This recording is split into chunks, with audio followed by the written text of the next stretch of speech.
Correct. ఏదైనా ఇటువంటి వాటి మీద దృష్టి పెట్టాల్సిన అవసరం ఉంది. గతంలో జరిగిన ఈ అక్రమాలన్నిటిని కూడా బయటకు తీయాల్సిన అవసరం ఉంది. సుధాకర్ రెడ్డి గారు మీరేం చెప్తారు సార్? ఎందుకంటే ఇది ఎంతో కాలంగా చేస్తున్నారు, ఇప్పుడు కొత్తగా కాదు. సరే, ఏది ఏం జరిగినా సరే ఇప్పటికైనా దృష్టి పెట్టాలి. ఈ ఎస్టేట్ కట్టిన ఆ ప్రాంతంలోకి అధికారాన్ని పంపించాలి. అక్కడ ఏం జరిగింది మొత్తం కూడా తెలుసుకోవాల్సిన అవసరం ఉంది.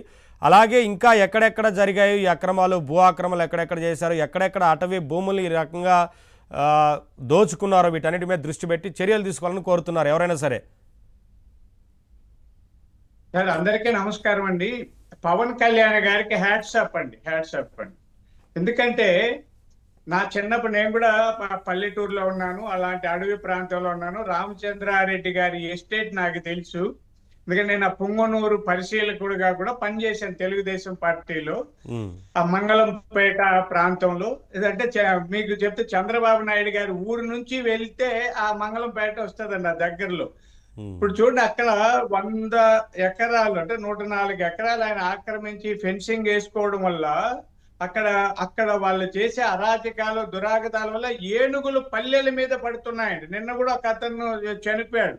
మీకు మంగళంపేట, పులిచెర్ల, చంద్రగిరి మండలాలకు చెందిన చాలా గ్రామాలలో ఏనుగులు వచ్చేస్తున్నాయి, మనం చూస్తున్నాం.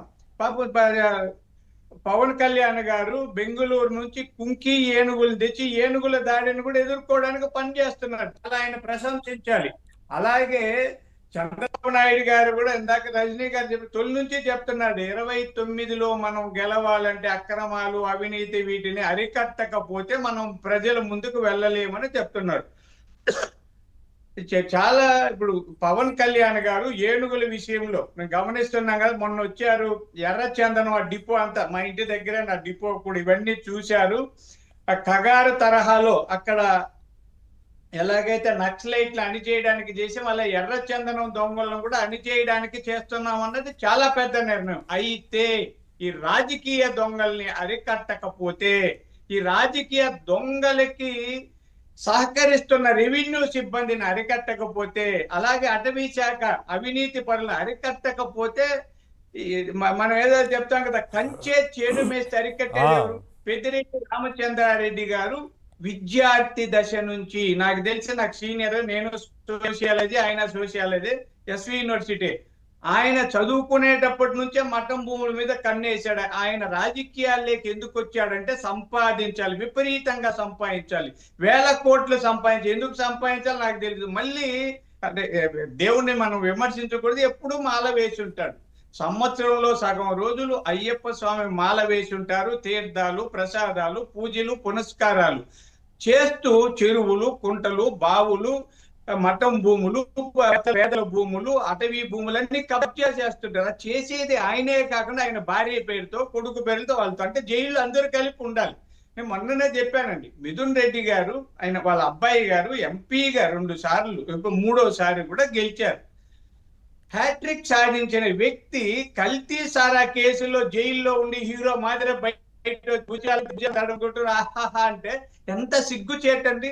ఇంత చదువుకుని పెద్దిరెడ్డి రామచంద్రారెడ్డి గారు పిహెచ్డి చేశారు సోషియాలజీలో, సామాజిక శాస్త్రంలో పరిశోధన చేసి పిహెచ్డి తీసుకున్న వ్యక్తి తన భార్య, బిడ్డలు అందరినీ కలిపి ఇలాంటి అక్రమాలు చేస్తున్నారు.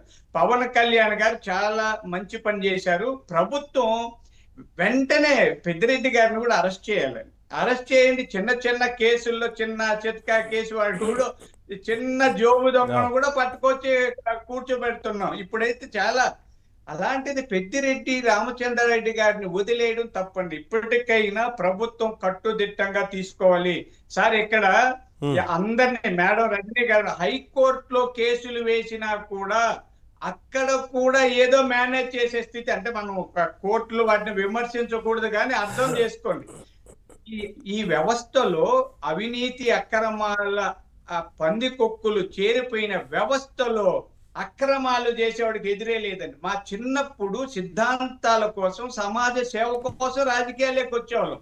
ఇప్పుడు దోపిడీ కోసం రాజకీయాల్లోకి వస్తున్నాం. ఎమ్మెల్యేనో, ఎంపీనో, ఇంకొకటి అయితే దోచుకోవచ్చు, అన్ని దోచుకోవచ్చు అండి. మనం సారా అమ్మచ్చు, గంజాయి అమ్మచ్చు, లిక్కర్ అమ్మచ్చు, ఏదైనా అమ్మచ్చు. ఈ అధికారులందరూ మనకు తొత్తులే ఉంటారు సార్. మా చిన్నప్పుడు అంటే నేను చిన్న రాజకీయాల్లోనే ఎమ్మెల్యేనో మంత్రి చెప్తే కూడా ఏ తప్పు చేసేవాళ్ళు కాదండి కలెక్టర్లు, లేదండి ఇది రూల్ కి విరుద్ధం, ఇది మేము చేయలేము అని నోట్ ఫైల్లో రాసేవాళ్ళు. ఇప్పుడు ఏం లేదు, ఆ ఎమ్మెల్యేనో మంత్రి చెప్తే దోచేయండి సార్, అమ్మేయండి, నాకెంత ఇస్తారు, ఏమనుకోవద్దండి.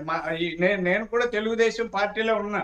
ఆ వ్యవస్థలన్నీ కుళ్ళిపి భ్రష్టు పట్టిపోయినప్పుడు వ్యవస్థలని పునర్నిర్మాణం చేసి ప్రక్షాళన చేసి సమాజానికి ఆదర్శంగా నిలవలసిన కూటమి ప్రభుత్వం ఇప్పుడు ఆ చర్యలు ఆ దిశగా అడుగేస్తుందండి. చంద్రబాబు నాయుడు గారు కానీ, లోకేష్ గారు కానీ, లేదా పవన్ కళ్యాణ్ గారు కానీ, మిగతా అందరండి ఎవరైనా మంత్రులందరూ పని చేస్తున్నారు, వాళ్ళు పని చేయిస్తున్నాం.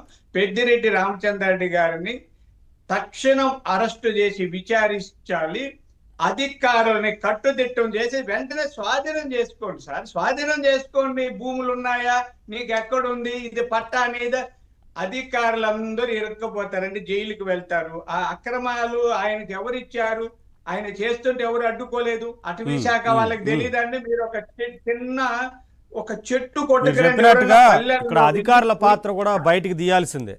ఎందుకంటే ఇంకెప్పుడు ఇలా వ్యవహరించకుండా ఉండాలి అంటే అధికారుల పాత్ర ఏందో కూడా తీయాలంటారు సార్. ఇప్పుడు మీరందరూ అంతా స్టవ్లు, గ్యాస్ స్టవ్లు పెద్ద పెద్ద, మా రోజుల్లో అడవికి కట్టి పుల్లలు, చింత మొక్కలు, అవి ఇవి ఆ చెట్లు కర్రలు తెచ్చి వంట చేసుకునే వాళ్ళు మా తల్లిదండ్రులు.